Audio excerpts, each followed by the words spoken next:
नमस्कार, मैं हूं प्रमोद सिंह यादव और आप सभी देख रहे हैं YouTube channel study with Pramod. My dear students, आप सभी लोगों को मैं काइंड्स ऑफ प्रोनाउन के अंतर्गत 8 प्रकार को मैं आप सभी लोगों को बता चुका हूं। आज मैं आप सभी लोगों को काइंड्स ऑफ प्रोनाउन के 9वें प्रकार यानी आप सभी लोगों को रिलेटिव प्रोनाउन के बारे में मैं बताऊंगा कि रिलेटिव प्रोनाउन क्या होता है, रिलेटिव प्रोनाउन कौन कौन से होते हैं। तो माय डियर स्टूडेंट्स, बहुत ही महत्वपूर्ण टॉपिक है जो कि अधिकांशतः कॉम्पिटिटिव एग्जाम में इनसे प्रश्न पूछे जाते हैं। तो मेरे वीडियो के अंत तक आप सभी लोग बने रहिएगा और यदि आप मेरे वीडियो को पहली बार देख रहे हों तो कृपया करके मेरे चैनल को आप सब्सक्राइब कर दें, जिससे कि आपको मेरे वीडियो का नोटिफिकेशन हमेशा आपको मिलता रहे। तो आइए माय डियर स्टूडेंट्स, मैं आप सभी लोगों को बताऊं रिलेटिव प्रोनाउन। रिलेटिव प्रोनाउन को हम लोग हिंदी में संबंधवाचक सर्वनाम कहते हैं। संबंधवाचक सर्वनाम वह सर्वनाम होता है जिसका प्रयोग किसी नाउन से संबंध प्रकट करने के लिए होता है। नाउन ही नहीं बल्कि प्रोनाउन भी कह सकते हैं। यानी संबंधवाचक सर्वनाम वह सर्वनाम होता है जिसका प्रयोग किसी नाउन या प्रोनाउन से संबंध प्रकट करने के लिए होता है। जो संबंध प्रकट करने वाले आपके प्रोनाउंस होते हैं वे आपके who, whom, whose, which, that और व्हाट हैं, ये आपके रिलेटिव प्रोनाउंस होते हैं। मैं आप लोगों को याद होगा इंट्रोगेटिव प्रोनाउन के अंतर्गत भी मैंने इन्हीं को बताया था, लेकिन वहाँ पर इंट्रोगेटिव प्रोनाउन में ये प्रश्न पूछने का काम करते थे, लेकिन यहाँ पर प्रश्न पूछने का काम नहीं करेंगे ये सभी रिलेटिव प्रोनाउन, बल्कि अपना संबंध किसी नाउन या प्रोनाउन से स्थापित करेंगे। तो इनको हम लोग रिलेटिव प्रोनाउन कहेंगे। इंट्रोगेटिव प्रोनाउन के अंतर्गत मैंने आप सभी लोगों को बताया था कि a pronoun that is used for asking question related to noun is called an interrogative pronoun, मैंने बताया था। लेकिन यहाँ पर आप यह प्रश्न पूछने का काम नहीं करेंगे, बल्कि किसी संज्ञा या सर्वनाम से अपना संबंध को स्थापित करेंगे। आइए माय डियर स्टूडेंट्स, आप सभी लोगों को मैं ये पहले बताऊं, 2 पार्ट में मैं आपको बता रहा हूं कि पहले ये हु, होम और हुज का प्रयोग सामान्यतया व्यक्तियों के लिए किया जाता है। इनका प्रयोग सामान्यतया व्यक्तियों के लिए किया जाता है। किसका प्रयोग? हु का, होम का और हुज का प्रयोग व्यक्तियों के लिए किया जाता है जो अपना संबंध किसी नाउन या प्रोनाउन से स्थापित करेंगे। एग्जाम्पल में हम आपको बताते हैं, लेकिन इससे पहले मैं आपको बता दूं, हु का जो प्रयोग होता है नॉमिनेटिव केस में होता है, जिसको हम लोग कर्ता कारक कहते हैं। होम का प्रयोग ऑब्जेक्टिव केस, जिसको कि हम लोग कर्म कारक कहते हैं, उसमें प्रयोग होता है। और हुज का प्रयोग पॉजेसिव केस यानी संबंध कारक में इसका प्रयोग होता है। इसको मैं आप लोगों को बता दे रहा हूँ। आइए आप देखें, ये I know the man who came here yesterday, मैं उस व्यक्ति को जानता हूँ जो कल यहाँ आया था। तो यहाँ हु आपका रिलेटिव प्रोनाउन है और यह अपना संबंध इस नाउन जो कि मैन है इससे अपना संबंध प्रकट कर रहा है। यानी हु केम हियर यस्टरडे, जो कल यहाँ आया। जो का मतलब कौन? मैन। मैन से यह इसका संबंध है, मैन को ही यह हु प्रकट कर रहा है। इसलिए हु को हम लोग कहेंगे कि यह रिलेट कर रहा है इस नाउन से। जो इससे पहले जो आता है नाउन या प्रोनाउन, उसको हम लोग एंटीसीडेंट भी कहते हैं। एंटीसीडेंट कहते हैं, जिसको हिंदी में पूर्ववर्ती कहते हैं। तो इसको आप जानेंगे कि जो रिलेटिव प्रोनाउन होते हैं उससे पहले जो पूर्व पद होता है या पूर्ववर्ती उसको कहते हैं, इंग्लिश में एंटीसीडेंट कहते हैं उसको। तो वह एंटीसीडेंट जो होता है नाउन या तो प्रोनाउन होता है और उसी नाउन या प्रोनाउन से रिलेटिव प्रोनाउन अपना संबंध स्थापित करता है। तो माय डियर स्टूडेंट्स, आप सभी अपने रिश्तेदारों, आपके भी रिश्तेदार हैं, हमारे भी रिश्ते हैं, अधिकांशतः कई जगह हैं। तो जिस तरह से कि उनसे हम लोगों का संबंध होता है या आपका संबंध होता है, वही संबंध यहाँ नाउन या प्रोनाउन से ये रिलेटिव प्रोनाउन स्थापित करते हैं। आइए, here is the girl who was jumping in the class, यहाँ वह लड़की है जो कक्षा में कूद रही थी। तो हु यह आपका है, यह हु का संबंध इस गर्ल से है। गर्ल जो कि नाउन है और यह नाउन है और एंटीसीडेंट है, नाउन है और हु का एंटीसीडेंट है, इससे अपना संबंध प्रकट कर रहे हैं। हाँ, एक चीज़ मैं आपको बता दूं कि रिलेटिव प्रोनाउन का नंबर और जेंडर वही होता है जो उससे पूर्व प्रयुक्त नाउन या प्रोनाउन का होता है, जो इससे प्रयुक्त नाउन या प्रोनाउन का होता है उसी से यह इसका जो नंबर होता है और प्रोनाउन ये नंबर और जेंडर होता है इसी ये एंटीसीडेंट का ही होता है। यानी गर्ल के अनुसार यहाँ जो वर्ब प्रयोग की गई है वाज, यहाँ गर्ल्स अगर रहती तो यहाँ वेयर का प्रयोग करेंगे। तो आप देख रहे हैं कि यह गर्ल्स के अनुसार ही यहाँ पर वर्ब का प्रयोग किया गया है। आइए अगला मैं बताऊं तो यहाँ देख रहे हैं कि हु और ये हु दो हु वाले हैं, यहाँ पर ये हु नॉमिनेटिव केस को प्रकट कर रहे हैं। नॉमिनेटिव केस जिसको हिंदी में कर्ता कारक कहते हैं, कर्ता कारक कहते हैं। तो हु का प्रयोग नॉमिनेटिव केस में किया जाता है। अगला देखें example, you are the man whom I wanted to see. आप वह व्यक्ति हैं होम जिससे आई वांटेड टू सी, जिसे मैं मिलना चाहता था। तो होम आपका यह जो रिलेटिव प्रोनाउन है यह अपना संबंध मैन से प्रकट कर रहा है और मैन नाउन है और एंटीसीडेंट है होम का। तो इसको हम लोग कहेंगे कि यह होम आपका रिलेटिव प्रोनाउन है जो कि ऑब्जेक्टिव केस में इसका यूज किया गया है। ऑब्जेक्टिव केस, ऑब्जेक्टिव केस को हम लोग कर्म कारक कहते हैं। कर्म कारक में होम का प्रयोग किया गया है। आगे अगला है आपका those whom the gods love die young, यानी वे लोग जो देवता के प्यारे होते हैं डाई यंग, जल्दी मर जाते हैं। तो यहाँ होम आपका जो ये रिलेटिव प्रोनाउन है यह इसका एंटीसीडेंट यहाँ प्रोनाउन है, तो प्रोनाउन से यहाँ अपना संबंध स्थापित कर रहा है। तो इसको हम लोग कहेंगे कि होम आपका रिलेटिव प्रोनाउन है। अगला आप देखें कि where is the servant whose cycle was stolen, वह नौकर कहाँ है जिसकी साइकिल चुरा ली गई। हुज यहाँ पर आपका रिलेटिव प्रोनाउन है जो अपना संबंध यह सर्वेंट से प्रकट कर रहा है। सर्वेंट हुज का यह एंटीसीडेंट है, नाउन भी है। तो रिलेटिव प्रोनाउन वह प्रोनाउन होता है जो अपना संबंध किसी नाउन या प्रोनाउन से स्थापित करता है, उसी को हम लोग रिलेटिव प्रोनाउन कहते हैं। तो यहाँ आप देख रहे हैं कि हुज का प्रयोग पजेसिव केस के रूप में किया गया है। पजेसिव केस, पजेसिव केस को संबंध कारक कहते हैं।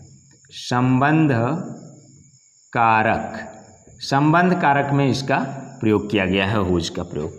तो माय डियर स्टूडेंट्स, मैंने आप सभी लोगों को बताया कि हु, हाँ एक चीज़ मैं और आपको बता दूं कि रिलेटिव प्रोनाउन दो वाक्यों को जोड़ करके एक मिश्रित वाक्य बनाते हैं ये रिलेटिव प्रोनाउन। तो दो यहाँ सेंटेंस है, जैसे आपका आई नो द मैन और इसके बाद यहाँ पर है मैन का ही केम हियर स्टरडे, वह कल यहाँ आया, दोनों को यह जोड़ने का भी काम कर रहा है। ये सभी दो वाक्यों को जोड़े हैं, तो इनको हम लोग कहेंगे कि यह अपना संबंध नाउन या प्रोनाउन से स्थापित भी कर रहे हैं, जोड़ भी रहे हैं। तो कंजंक्टिव प्रोनाउन भी इनको कह सकते हैं हम लोग, क्योंकि जोड़ने का काम कर रहे हैं। तो कंजंक्टिव प्रोनाउन भी इनको कहते हैं।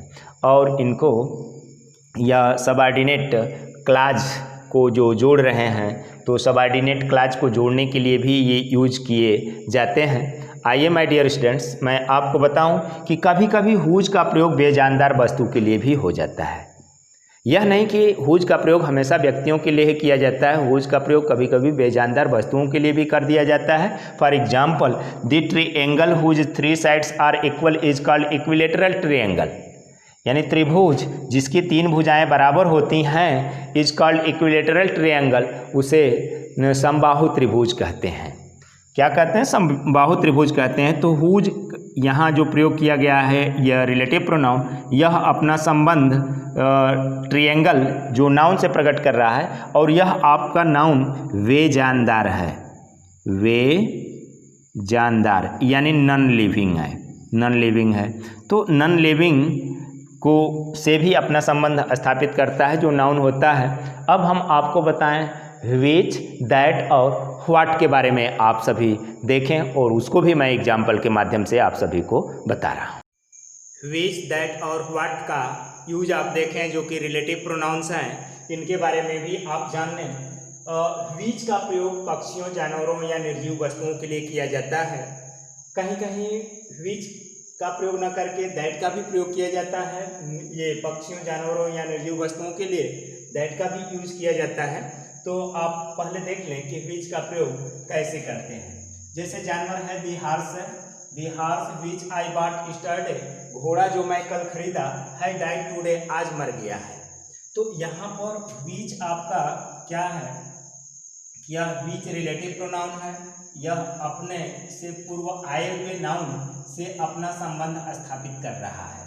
तो यहाँ पर विच आपका रिलेटिव प्रोनाउन है, और यह जो कि जानवर है उस जानवर के लिए प्रयोग किया गया है, विच का प्रयोग किया गया है। तो हमने यहाँ लिखा है विच का प्रयोग पक्षियों, जानवरों या निर्जीव वस्तुओं के लिए किया जाता है। तो यहाँ जानवर के लिए। अब आइए वस्तु के लिए। This is the watch which I bot last year, यह वह घड़ी है जिसे कि मैं पिछले साल खरीदा था। तो यहाँ पर विच जो आपका रिलेटिव प्रोनाउन है, यह अपना संबंध वॉच नाउन से अपना स्थापित कर रहा है, और नाउन आपका निर्जीव वस्तु है। तो यह इसको हम लोग एंटीसीडेंट भी कहते हैं, और यह नाउन भी है आपका। और ये रिलेटिव प्रोनाउन आपका विच है जो कि दो सेंटेंस को जोड़ने का भी काम कर रहा है। यह पहला सेंटेंस है दिस इज दी वॉच, दूसरा सेंटेंस है आई बॉट लास्ट ईयर, मैं इसे पिछले साल खरीदा। किसे खरीदा? तो विच यहाँ पर आपका ऑब्जेक्टिव केस के रूप में प्रयोग किया गया है। जिस तरह से कि हमने आपको हु, होम और हुज के बारे में मैंने बताया कि who nominative case, home objective case और हुज पॉजेसिव केस के रूप में प्रयोग किया जाता है, उसी तरह से विच का भी प्रयोग नॉमिनेटिव केस, ऑब्जेक्टिव केस और पॉजेसिव केस के रूप में प्रयोग किए जाते हैं। तो यहाँ विच का प्रयोग यह ऑब्जेक्टिव केस के रूप में किया गया है, विच का प्रयोग। अगला है कि this is the book which help me much, यह वह पुस्तक है जो मेरी बहुत मदद की। तो यहाँ विच आपका रिलेटिव प्रोनाउन है जो अपना संबंध बुक से स्थापित कर रहा है, और विच यहाँ पर नॉमिनेटिव केस के रूप में प्रयोग किया गया है, नॉमिनेटिव केस के रूप में। यानी विच हेल्प मी मच, जो मेरी बहुत मदद की, यानी बुक मेरी मदद की, यानी विच यहाँ पर कर्ता के रूप में प्रयोग किया गया है, तो इसको नॉमिनेटिव केस के रूप में हम लोग कहेंगे। अगला देखें, this is the book which I like the most, यह वह पुस्तक है जिसे कि मैं बहुत अधिक पसंद करता हूँ। तो विच यहाँ पर यह ऑब्जेक्टिव केस के रूप में ही प्रयोग किया गया है, और यह अपना संबंध, यह बुक जो इससे पहले एंटीसीडेंट आया है, नाउन आया है, उससे अपना संबंध स्थापित कर रहा है, रिलेटिव प्रोनाउन। तो माय डियर स्टूडेंट्स, आपने देखा, एक बार मैं पुनः आपको रिमाइंड कर दे रहा हूँ कि विच का प्रयोग पक्षियों, जानवरों या निर्जीव वस्तुओं के लिए किया जाता है। अब आइए, दैट का प्रयोग हमेशा निर्जीव वस्तुओं के लिए ही किया जाता है, दैट का प्रयोग हमेशा निर्जीव वस्तुओं के लिए ही किया जाता है। अब यहाँ पर जैसे ये था निर्जीव वस्तु, यहाँ पर भी आपके थे, तो यहाँ विच का प्रयोग किया गया है, लेकिन दैट का भी प्रयोग हम लोग कर सकते हैं वहाँ पर, क्योंकि यहाँ पर भी मैंने लिखा है कि निर्जीव वस्तुओं के लिए भी विच का प्रयोग किया जाता है, और दैट का भी प्रयोग निर्जीव वस्तुओं के लिए किया जाता है। तो आप देखें कि हरी हैज लॉस्ट द पेन, हरी वह कलम खो दिया है, that I gave him yesterday, जिसे कि मैंने कल दिया था। तो यहाँ दैट आपका रिलेटिव प्रोनाउन है जो कि अपना संबंध यह नाउन से, यानी ये दी पेन नाउन से प्रकट कर रहा है, और यह इसका जो एंटीसीडेंट, दैट का एंटीसीडेंट है, वह आपका पूर्ववर्ती यह दी पेन नाउन है। अगला है कि Ravi has lost the book, Ravi वह पुस्तक को खो दिया है, दैट ही बॉट टुडे, जिसे कि वह आज खरीदा था। तो यहाँ जो दैट आपका रिलेटिव प्रोनाउन है, यह अपना संबंध बुक से स्थापित कर रहा है, और बुक यह आपका नाउन है, और इसको एंटीसीडेंट भी कहते हैं, पूर्ववर्ती भी कहते हैं। आइए माय डियर स्टूडेंट्स, मैं अब आपको अंत में बताता हूँ व्हाट के बारे में। व्हाट का कहाँ पर यूज किया जाता है उसको आप लोग देखें। व्हाट का प्रयोग वहाँ पर करते हैं जहाँ पर एंटीसीडेंट न हो, जहाँ पर एंटीसीडेंट यानी पूर्ववर्ती न हो, वहाँ पर व्हाट का प्रयोग किया जाता है। और पूर्ववर्ती होता है तो वहाँ पर विच या दैट का प्रयोग करते हैं, लेकिन जब आपका एंटीसीडेंट नहीं होगा तो वहाँ पर हम लोग व्हाट का प्रयोग करेंगे। जैसे फॉर एग्जाम्पल के लिए हम कहें कि do what you want,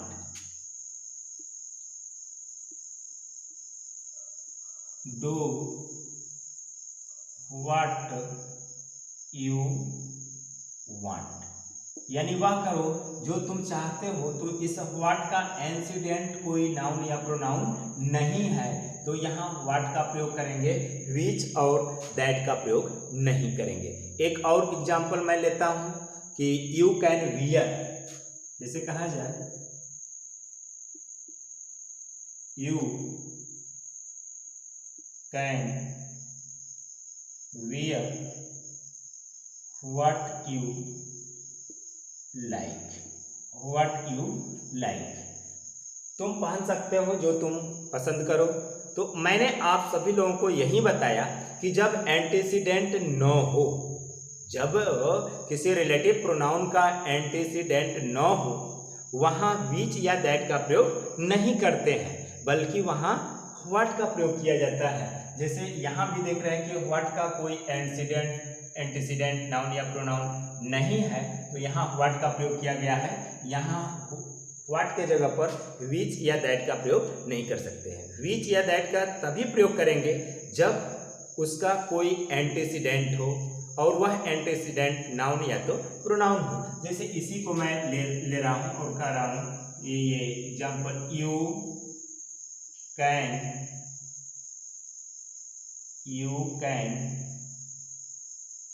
wear the dress. अब यहाँ व्हाट का प्रयोग नहीं, you can wear the dress which are that you like. तो यहाँ देखें, यहाँ ये ड्रेस आपका विच का ये एंटीसीडेंट ड्रेस है आपका, जो कि नाउन है, एंटीसीडेंट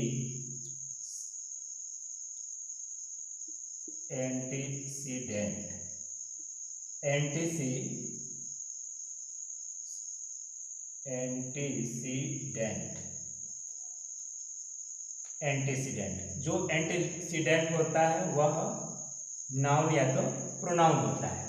तो यहाँ आपने देखा कि व्हाट, यहाँ व्हाट इनका कोई एंटीसीडेंट नहीं था, लेकिन यहाँ पर ये एंटीसीडेंट है। विच का एंटीसीडेंट आपका ड्रेस है, दैट का इंसिडेंट यहाँ पर ड्रेस है। तो यहाँ पर हम लोग अब व्हाट का प्रयोग नहीं करेंगे, विच या दैट का प्रयोग करेंगे। तो माय डियर स्टूडेंट्स, आपको यही समझना होगा कि व्हाट का वहीं पर प्रयोग करते हैं जहाँ पर कि कोई उसका एंटीसीडेंट न हो, वहाँ पर विच या दैट का प्रयोग न करके बल्कि व्हाट का प्रयोग करते हैं। अब हम आपको माय डियर स्टूडेंट्स आपको बताया, सामान्यतः रिलेटिव प्रोनाउन से पहले एंटीसीडेंट आता है, और वह एंटीसीडेंट नाउन या तो प्रोनाउन होता है, किंतु कभी कभी एंटीसीडेंट स्पष्ट नहीं होता है, अर्थात वह लुप्त रहता है। तो जब एंटीसीडेंट कहीं कहीं लुप्त रहता है, उसके एग्जाम्पल को हम आपको बता दें, whom the guard, whom the guards love die young, whom the guards love die young, यानी उनको, यानी उन व्यक्तियों को जो ईश्वर के प्यारे होते हैं जल्दी मर जाते हैं। तो यहाँ आपका होम जो रिलेटिव प्रोनाउन है उसका एंटीसीडेंट लुप्त है यहाँ पर, और वह एंटीसीडेंट आपका ये दोज होगा। दोज जो कि यह आपका प्रोनाउन है, प्रोनाउन है। तो एंटीसीडेंट इसका दोज, अब इस तरह से आपका होगा those whom the guards love die young. तो इस तरह से आप देख रहे हैं कि एंटीसीडेंट जो आपका होता है यह एंटीसीडेंट यह छिपा रहता है, लुप्त रहता है कहीं कहीं। तो माय डियर स्टूडेंट्स, आपने देखा कि जब एंटीसीडेंट छिप जाता है कहीं कहीं तो वहाँ पर आपका वह अर्थ स्पष्ट नहीं हो पाता है, लेकिन फिर भी वहाँ पर अर्थ स्पष्ट होता है। हमने यही आपको बताया कि सामान्यतः रिलेटिव प्रोनाउन से पहले एंटीसीडेंट तो आता ही है और वह एंटीसीडेंट नाउन या तो प्रोनाउन होता है, किंतु कभी कभी एंटीसीडेंट स्पष्ट नहीं होता है तो वह एंटीसीडेंट कहीं कहीं छुप जाता है, लुप्त हो जाता है, जैसा कि हमने यह बताया। और भी ढेर सारे एग्जाम्पल हैं। तो आज की वीडियो में मैं आप सभी लोगों को इतना ही, रिलेटिव प्रोनाउंस तक जो काइंड्स ऑफ प्रोनाउन का 9वां प्रकार है।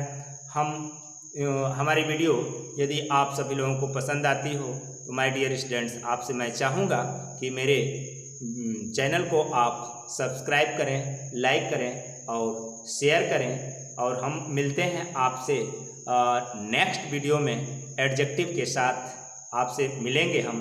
एडजेक्टिव किसे कहते हैं, एडजेक्टिव के कितने प्रकार होते हैं, उसको मैं आप सभी लोगों को बताऊंगा।